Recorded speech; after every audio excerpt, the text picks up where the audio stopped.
Alrighty, here we go. I hope you guys can all hear me. This is very exciting doing this for the first time. My name is Tiff and I am a certified professional dog trainer. I am also the behavior manager at the Humane Society of Western Montana. And I am just so happy that we are able to offer these free behavior services during this difficult times and through the winter. So every Wednesday at 6 o'clock, we are going to be doing a live stream of a puppy topic. If you have a puppy with you right now, I'm sure you can commiserate with me. Maybe you are lacking in sleep. Maybe your arms have some little nipping scars on them, but we are here to help you with all of that. So let's do a little bit of housekeeping before we jump into the topic of puppy nipping and biting. First is please feel free to chat in the Facebook chat. At certain points during this presentation, I will be asking some questions, and I invite you guys to participate from your homes as well.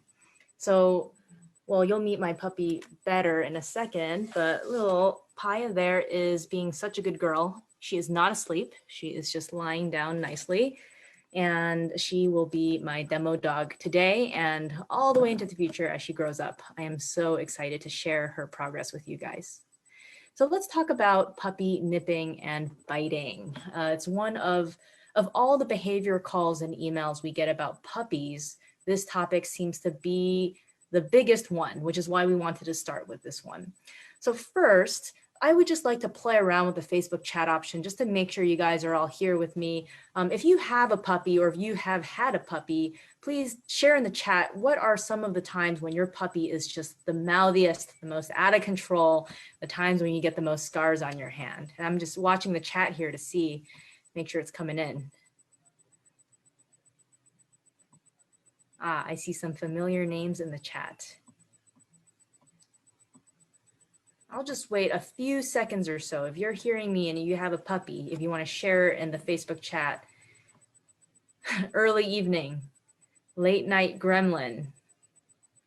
Yep, sometimes the nipping and biting is tied to a specific time of day, morning, when going on walks. You guys are coming in. I love it. Thank you for sharing your experiences. So pretty common. So a few people describe a particular time of day, and that is very normal. When the 7-year-old is running around, that's really, really tough. Fighting sleep, yep, those grumpy puppy moments. We all know that on the leash, okay? Awesome. So there are some common themes here. And, you know, I'm sure if you have a puppy, you probably also know puppies can bite for no reason at all. Like they're totally calm and suddenly they're launching at your face. So there are hundreds of reasons, but I'm going to narrow it down to big topics, like big themes. It seems like some big themes are that puppies get really mouthy and nippy when they are overexcited or overtired, when you're touching them in some way, like leash on, leash off, maybe trying to cuddle with them, when you're trying to stop them from doing something you don't want them to do, like, hey, get off that bed or that table, and you're gently trying to move them and now they're biting your hands. And also when you're trying to play with them, you might have had the experience of you're playing, things are going great, and suddenly the puppy's biting your arm instead of the toy that you have all prepared. So we're going to go over all 4 of these big categories and talk about interventions that you can do to stop the nipping and biting in those situations. So let's talk handling first. Puppies are just, I'm sure you have experienced your puppy flailing with their mouth open, and all you're trying to do is maybe wipe some boogers out of their eyes or get that leash on them so you can take them out for a potty break. And that is so normal. I'm going to go get my puppy now so that we can start showing you some real life behaviors here. So here I go. Hiya, you're up. You're the star.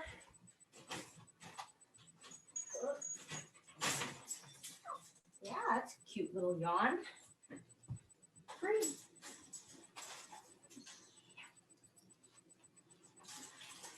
She was napping, which means that she might be extra grumpy waking up from her nap. We'll see.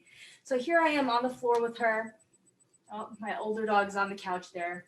And let me just try touching her. I'm just gonna pet her. I mean, maybe she'll be a little gentle right now because she just woke up from her nap. Right, you're gonna stay up there. Yep. Not about you. Maybe tomorrow will be about you. Yep. So I'm going to just handle her ears. This live stream just might get interesting. We'll see.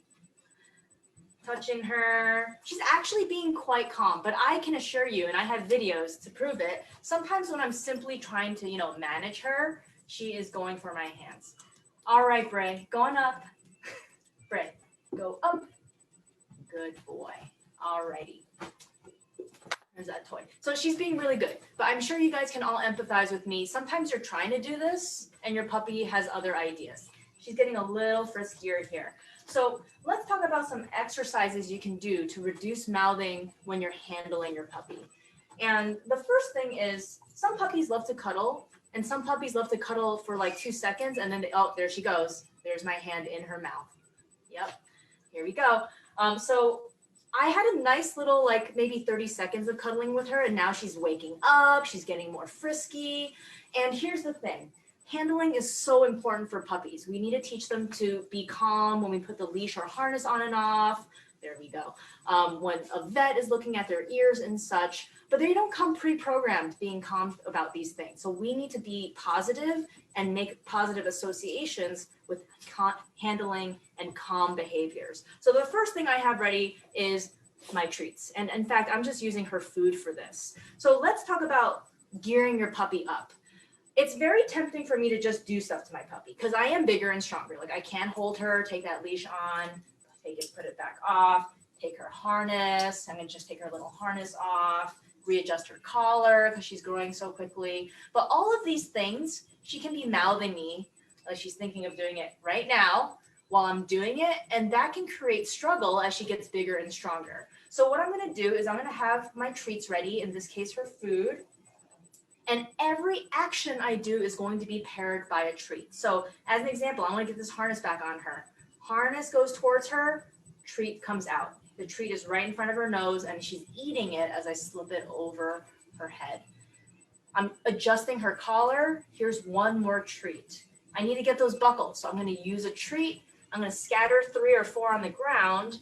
And while she's eating, I'm gonna buckle one buckle, and now she's done eating. So I'm gonna grab 3 to 4 more little treats, scatter it on the ground while she's eating. There goes the other buckle. Here's the leash. I'm gonna attach it to the back of her harness. Leash in one hand, treats in the other. On goes the leash, and the treats go right in her mouth, one at a time. 1, 2, 3. And yeah, that was a little bit of a process. And I used a lot of treats, but what she is learning is when the human is doing all the stuff to her, her job is to keep her mouth and her focus on something else appropriate, like food. That not only prevents her from mouthing and biting me, but it also teaches her to love gearing up. I know already with all of my practice with her that when she grows up, I'm not going to have a dog that's going to be running into the living room or flailing as I try to get that harness on her. So let's just take 1 minute. If you have a puppy in front of you right now, go ahead and practice, even if it's something as simple as treats in the hand, leash in the other. I'm going to move her. Clip the leash while feeding a treat. Oh, I'm missing here. Now the leash is on. The treat is ready. Clip the leash off, feed a treat. Go ahead and practice this for a minute or so. And if you don't have a puppy, you can just keep watching me because I am going to be practicing for a minute. So I'm going to actually practice taking her harness off again. So buckle, buckle, treat. Here comes the neck piece. Shimmying it, feeding treats. Awesome. What a good girl. And now the harness is going to go back on. Treat. There goes the harness. Awesome. Oh, you're so fast getting those little treats. Treat. Buckle. Treat. Buckle. Leash. And treat. Nice and easy. And she's having a great time, which is what I want training to be for her. Awesome. So let's just pause right here. If you did have a puppy and you were practicing, I'm just going to take a few seconds and please put in the chat if you have any questions about pairing these handling procedures with treats or your puppy's food.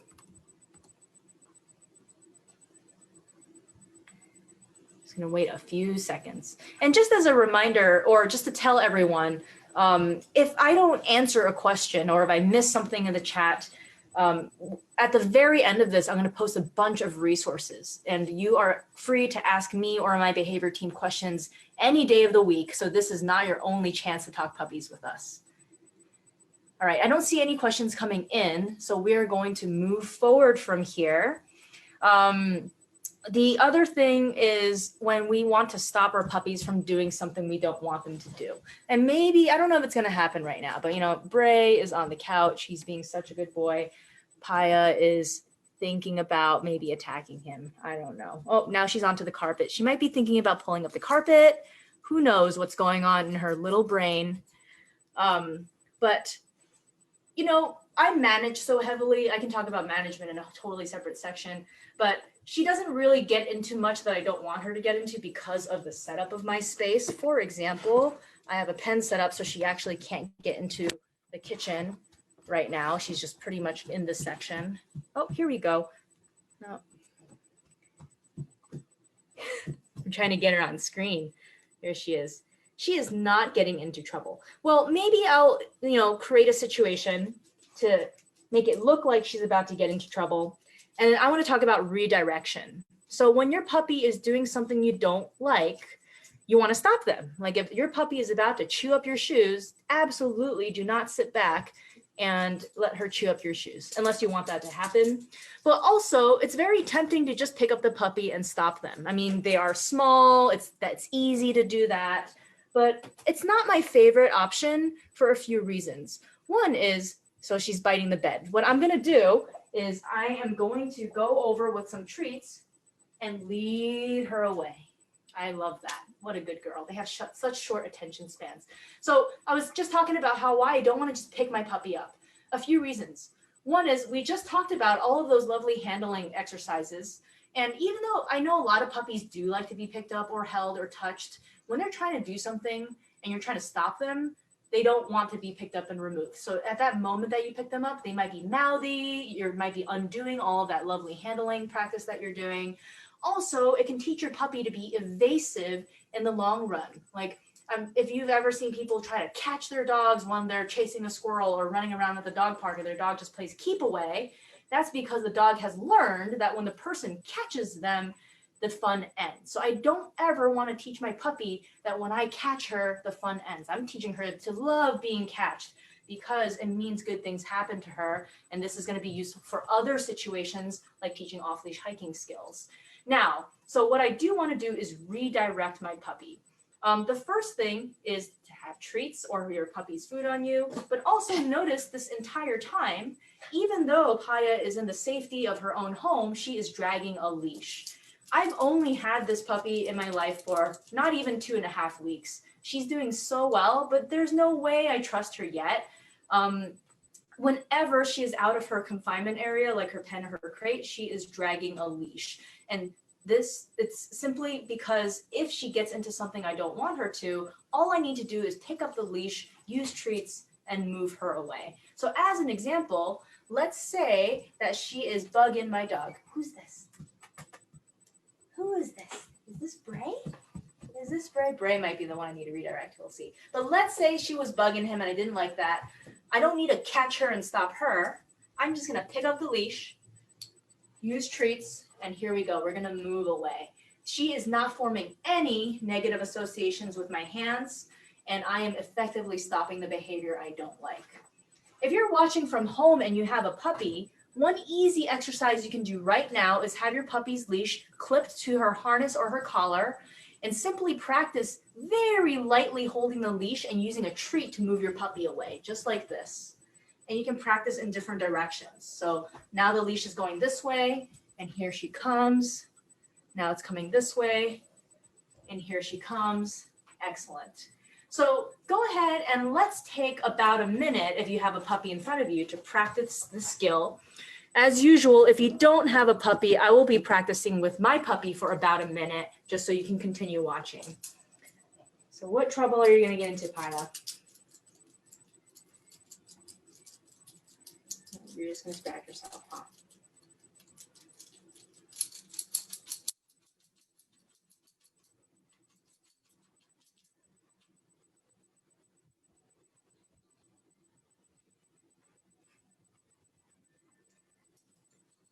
Not that I mind her on the bed, but if I didn't want her on the bed, lead her away. Awesome. What else are you going to do? You're just going to be good, huh? What a good girl. All right. Always reward good behavior. Awesome. Let's pause right there if you are practicing with your dog. And I am going to wait just a few seconds because if you have any questions about redirecting your puppy from unwanted behaviors, please put them in the chat and I will try to address them as they come. Bray, get back up there. Good girl, Paya. All right, Bray, get up. Thank you. I'll give him a treat too. Yeah. Good girl. All right, I don't see any questions coming in, so we are going to just move on forward. So the other scenario is when you're trying to play with your puppy, and puppies can get really, really overexcited when you're playing with them. She's actually biting my hands right now. Right there, my thumb. So let me do some things that don't work. She's getting really worked up. So you probably have read a whole bunch of things on the internet. Let me try holding her mouth closed. I mean, it's working as I hold it closed. Oh, there she goes back at biting my hand though. Can't get your mouth. And she's still biting my hands. You probably have heard like the squeeze the mouth, lips into the mouth thing. She thinks this is great fun. Look at this. I'm pinching her lips into her teeth. I mean, I don't do this to my puppy. But one, it riles her up more. Two, it doesn't create lasting change. Like even if it feels like you're winning because you closed their mouth in that second, if your puppy is biting you the next day, it hasn't changed their behavior. This one I think is really funny. It's the squirt bottle. I'm punishing her for mouthing my hands, right? No, definitely not. Look at her, back at mouthing my hands. I'm just trying to pet her head and she's just biting my hands. So, and now she's going after my hair. So I'm not saying these things don't work, but they definitely can deteriorate the trust between you and your puppy. It can cause some minor or major handling issues in the long run. And what you want to do is everything that I'm showing you, the redirection, all of that. So let's talk about how we can interact with our puppy without them just devolving into being a shark. So the first thing is do not play with your puppy using your hands. There will be a day and a time when you can do that with your dog if your dog likes that and when they mature. But for now, you need to provide something appropriate for them to put their mouths on. I like to, when it comes to toys for puppies, I categorize them into two main categories. One is independent toys, and two is interactive toys. So independent toys are everything you see on the floor behind me. There's like a Benebone over here, a tug rope, some kibble dispensing balls, West Paw, something or another, and another like rubbery toy over there. They're independent toys because I don't really play with my puppy with them. She entertains herself with them in her pen independently. Oh, she's trying to go after something under the couch, but I have her on leash, so she absolutely cannot do that. Here, I'm just gonna switch gears real quick. So she's trying to get something. I don't want her to learn to go under the couch, so I have a leash. I don't need to grab her. And here's that treat. Redirecting her. What a good girl. And just give me one moment here because I do have a lovely little trachea that I am just going to give her. Hiya. Good girl. So that she can self-entertain for a little bit while I talk to you. So I just talked about independent toys. And let's talk about interactive toys. So interactive toys are toys that I directly play with Paya. And here are three examples. They're just behind this. So I have this squeaks. I'm just not going to squeak it because Bray is very interested. There is this, which is pretty similar. And then there's this. It's just 3 pieces of fleece cloth tied together. You can see that there are similarities with these interactive toys. They're all long and flimsy and skinny.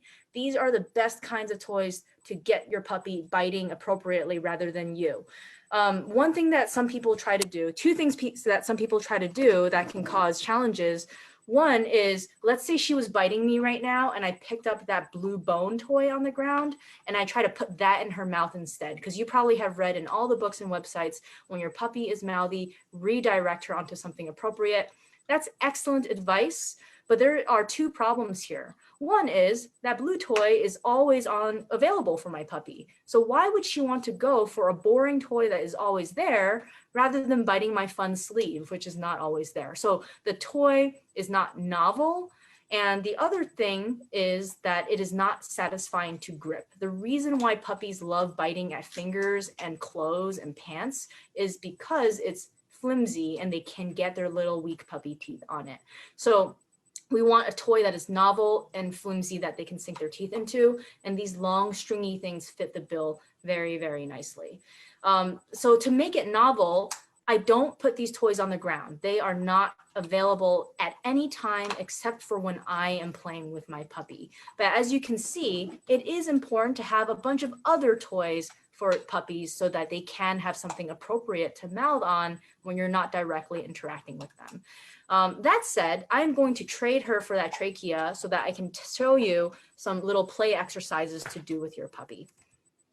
Alrighty, so I have some cheese. I mean, I can spend a whole nother lesson talking about this, but even though I can just grab that because I can, I want to teach her to love giving things up to me. Drop. What a good girl. Awesome. And in real life, I would give it back to her, but well, right now we are busy. All right. So with a toy, what you want to do is you want to start playing with your puppy before she starts biting you. I mean, redirection is great. If my puppy is biting my arm and I get her on a toy, that is a B+ job. And B+ is a great score. But an A+ job would be for you to engage your puppy in appropriate mouthy behavior on your terms. So I'm just going to move back a bit. Paya is not biting me. She's being so good. She's offering a sit. I'm going to say tug. And I'm going to play with her. Yeah, you get it. Yep. When you're tugging with your puppy, keep some light tension on the toy. If you go limp, your puppy is likely to re-grip and get your sleeve. So light tension. Oh, she won. She won. It's okay for your puppy to win. I'm just going to use some treats. So here's the other thing. You can teach your puppy to play appropriately by using treats. Just say the word drop and then scatter treats, put treats right in front of your puppy's nose. They don't know the word drop yet. You need to teach them that drop means that food is about to be available. And then you take the toy and then you prepare to play again. So I'm going to wait for her to be calm and then I'm going to engage her in play. So a few themes happening here. She's practicing appropriate mouthy behavior and play is happening on my terms rather than on her terms. Oops, just untangling here. Tongue. Yeah, you got it. You got it. Oh. You always want to play on your puppy's level. If your puppy is more of a stand still and tug, you can be gentle. She's like a rough and tumble dog. I can probably fling her through the air and she would think it's great. So I can play pretty rough with her. Yeah, you get it. You get it. And I'm going to use some treats to teach the drop cue. Drop. What a good girl. All right, if you have a puppy with you right now, why don't you pull out a toy that mimics this and give this a try real quick, just for a minute or so. And in that time, I'm going to continue demonstrating with Paya. So she is nice and calm. Yeah. You are so good, aren't you?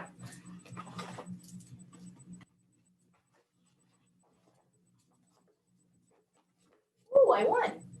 That was a little too rough. Not that she cared, but I want her to think that she can win. You are so strong. You're a strong dog. Oh, you win. You're so good. You're so good. You're so good. Look at her not biting my hands. And I'm really tempting her. Getting her ears. Yeah. it goes without saying, but for all training, no matter what I'm working on, if she shows me she's uncomfortable with anything, I stop. So it's clear that she is comfortable with this. Her tail is nice and relaxed. She's not flipping her head towards my hand. She's not mouthing my hand. And always, always, always, I am providing positive things like treats and appropriate play for her. Good girl. All right, so I'm gonna give her her trachea back. Plop. Good girl. And you get this instead. What a great rep. All right. So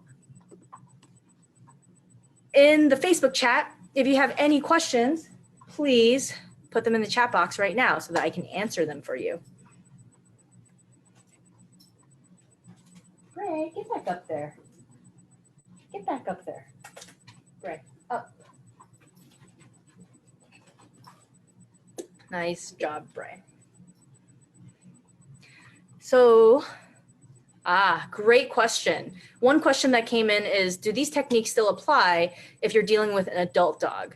The answer is absolutely. I have worked with many adult dogs, and we at the shelter right now, we are working with adult dogs that have problems with what we call over-arousal. They are stronger, they have adult teeth, but they still play very physically with people, such as grabbing arms and such. We've even worked with dogs who are mouthy to the point of bruising, and that's just a big no-no. And it's the same thing. You want to provide an environment where they have an appropriate thing to put their mouths on. You want to have treats available so that you can practice playing on your terms, starting and ending on your terms. And you want to use all the things that I did, like dragging a leash, having the dog drag a leash, having an appropriate space for them, redirecting them so that they have as few opportunities to practice overexcited behavior in general. That said, the only big difference with adult dogs that show this behavior is adult dogs that have over-arousal challenges usually can work on a few other things too, like general impulse control. I mean, we can do a series on that on Thursday, because Thursdays is a behavior spotlight where we talk about general training. So tune in tomorrow. But that's just a small nutshell answer. Another question is, how many treats is too many treats? Great question. If my lighting was better, I would show you my dogs are all slim. For my adult dog, I like to see the last 2 ribs on him actually, and I trained him the exact same way. If you use your puppy's food for training, you're not going to run into the problem of giving them too many treats. So, and if you count out how many kibble pieces, 100 kibble pieces is, it's actually just like an area the size of your palm. I'm not saying you shouldn't feed your puppy out of a bowl, though I don't.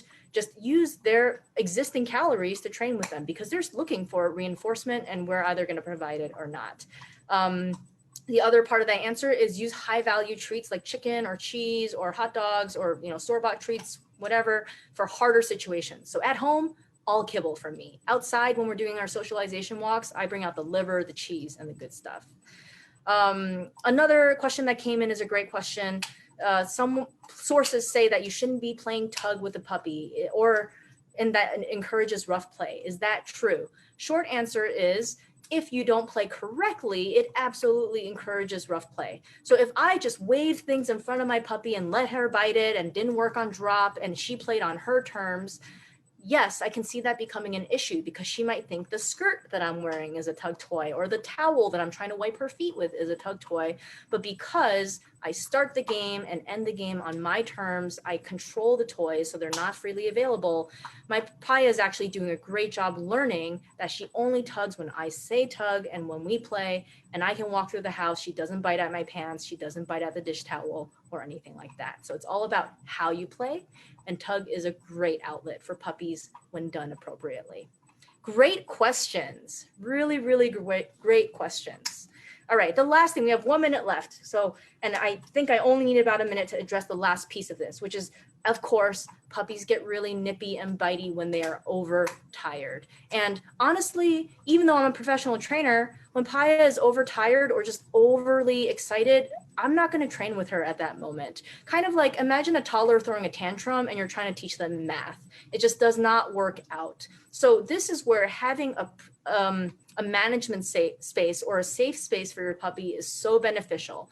And what I'm going to do right now, just as we wrap up, is put my puppy in her space. And this guy needs to go back too. So Bray, get back on that couch. So So he goes up there temporarily. He actually loves it up there. And I'm just gonna reconstruct my puppy's pen.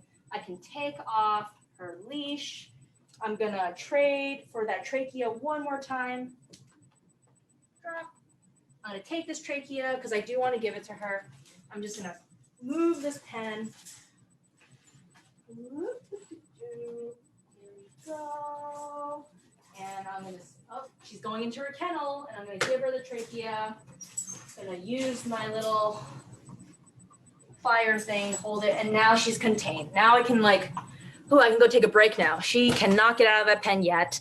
She can't climb over the top of the crate because there's a piece of wood there, and she is happily self-entertaining. So if she was being a wild child, I would have just put her in there, maybe with a Kong or something like that. Even if she whined or barked, I would have ignored her because kind of like putting a toddler to bed, she just needs the space to calm down and not be able to touch me for a few moments. So I mean, I can talk a whole hour about crate training, pen training, teaching your puppy to be able to self-entertain. But the short answer is that there needs to be a space for your puppy to be able to be alone, whether that's, I mean, not alone like you leave the house, but alone as in not being able to touch you. Very, very important.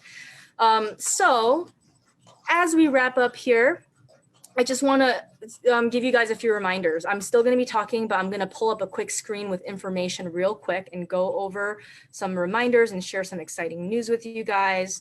So let me just pull that up real quick. Lastly, we are just so grateful for our community, especially during this difficult time. We are happy to be offering these free behavior services now and forever, but we are a privately funded nonprofit organization, and we do appreciate donations. Any amount you can donate, whether it's $1 or more, will go towards the continuation of these programs and towards the care of our sheltered pets. So if you are feeling generous, you can scan that QR code to make a donation. And I will also post a link in the Facebook chat for our donation website right there. I just posted it. But regardless, thank you so much for tuning in. This was so fun. And as always, I hope you guys have a lovely time raising your puppies. Be in touch. Let me know if you have questions. And that's all I have. I hope you guys have a great evening.